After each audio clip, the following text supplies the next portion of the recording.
"Follow my lead, Miss Rook," Jackaby said, rapping on the ornately trimmed door to 1206 Campbell Street. Were my employer a standard private investigator, those might have been simple instructions, but in the time I've been his assistant, I've found very little about Jackaby to be standard. Following his lead tends to call for a somewhat flexible relationship with reality. Tall and lanky, Jackaby swam in his long brown coat.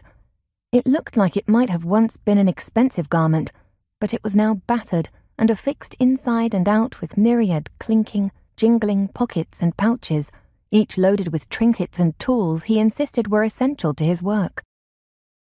Around his neck he had wound a ludicrously long scarf, the ends of which brushed the cobblestones as he walked. On his head, stuffed over a dark mess of wild hair, was the main offender.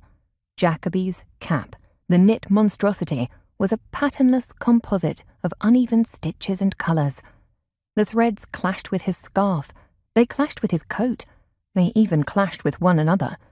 Alone on a hat rack, the thing would have looked mismatched. Jackaby was not an ugly man. He kept himself clean-shaven and always seemed to smell of cloves and cinnamon. In a fine suit and tie, he might have been downright attractive to the right sort of girl, but in his preferred garb, he looked like an eccentric lunatic. He was fond of reminding me that appearances aren't everything, but I dare say they aren't nothing either. My employer can be single-minded about some things, most things, in fact.